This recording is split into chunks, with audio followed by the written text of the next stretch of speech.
Peter Thomas Forntale here, not at the DRF offices in New York, but at Harvey Pack's apartment on the Upper West Side of Manhattan.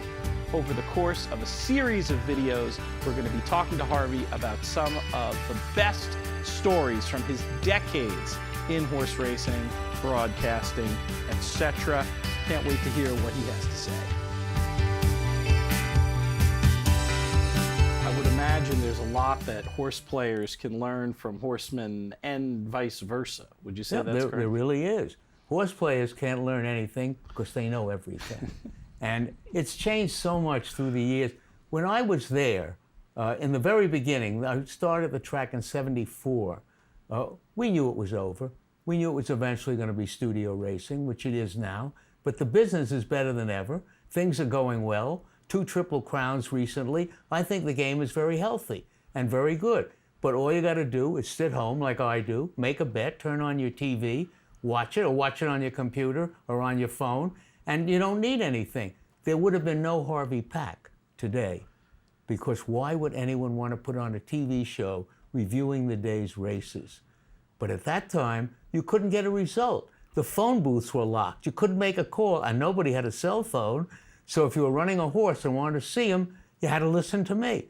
And someone told me that in Lexington, you could walk around while I was on the air and hear the program because so many homes had it on. Oh, if you wanted to watch your horse from afar, you had to catch that. That's right. And I did nothing to make that happen. I was lucky, and I wasn't bad at it, but I was still very lucky. Let's go back farther than that. We were just talking about how today you want to watch a race, you get out your phone and you watch a race, and there's people watching this who don't know any other way. Before your days in Saratoga, back in your days at WNBC, if you wanted to listen along, very different procedure. Why don't you wasn't explain? allowed to do the race until 20 minutes after it was over. That was the law. So there I was, 20 minutes later, they said, go, and I go. And of course, I recreated the race from the Racing Form charts.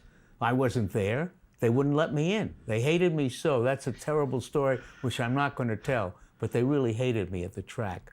I got lucky even there because Jack Crumpy was the president, and he was told by the horsemen that I was great. Then when I came, he left. Took one look at me. I hired who and went over the Meadowlands. But he was great for me, and he did give me the start. There are stories that I do tell. Now, this is one that is a strictly Saratoga 1980 story. You can't tell it now. That's why I'm retiring it.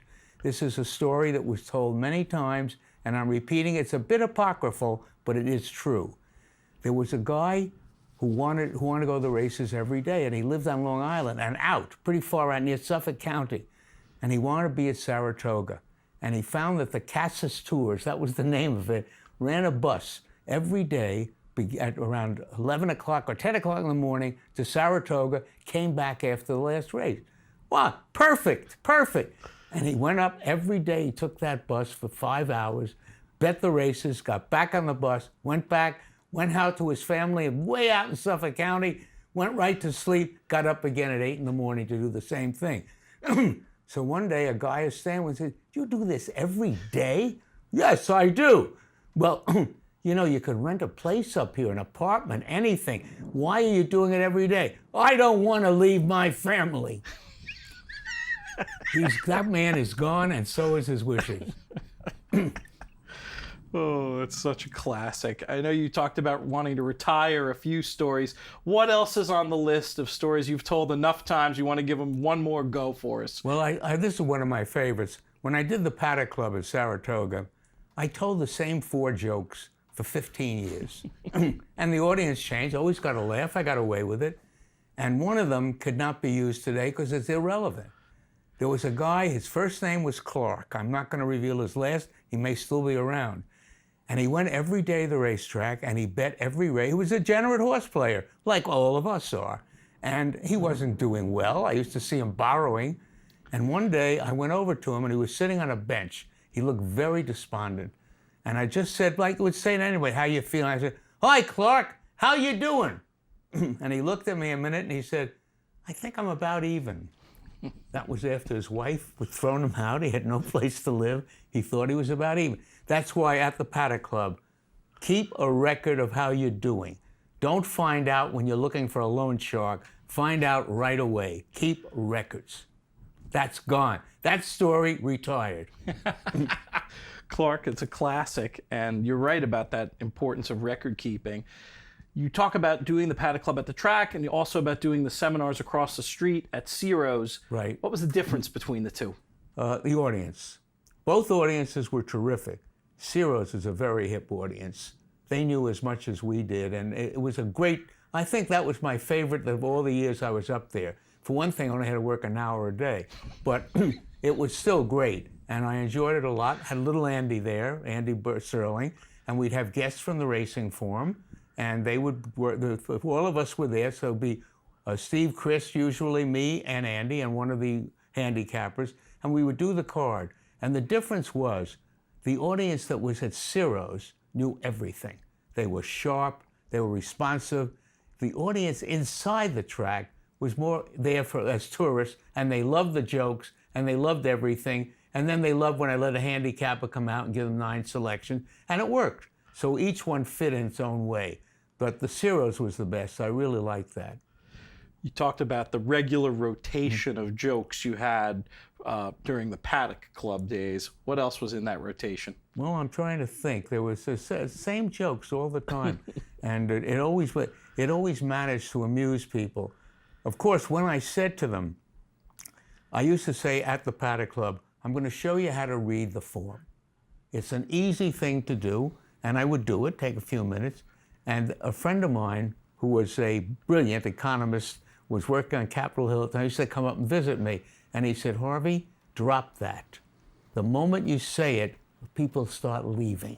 They don't want to know. They want to know who to bet, and they want to know where to bet, and that's it. And it was true, really was. Another one of your many contributions, and this one I wonder if you're not maybe a little ambivalent about sometimes because of how prevalent it's become, but the whole concept of pre-race prattle. There's some great prattle out there, but how did it get started? What's your opinion of it today? Well, first of all, I never approved of a racetrack telling anybody who to bet. I thought it wasn't their privilege, it wasn't their presence, it was rather alarming in a way. And then I end up doing it because they asked me to do it. I hate pre-race prattle. And I love Andy, but when I watch him, I tape it on a DVR, I tape it on the chain, and then I go through it in 12 seconds, get the picks, and erase it. And nobody's better. I like Andy. I want to know who he's picking, but I don't want to listen to all that talk. I didn't talk much, and I was assisted by pretty good handicappers. I had Paul Kornman. He was very good, and we did good shows, but we didn't waste time. We spoke, and that was it. Then they made me have John Veach, because he was well known. John Veach did not handicap. John Veach would talk about getting the weight off on the horses. I said, John, you never used an apprentice. Well, I don't, but somebody should. And it was great fun, but it was very boring. And it still is. Pre-race prattle should be abolished, except when our people do it in New York, because they're a little better.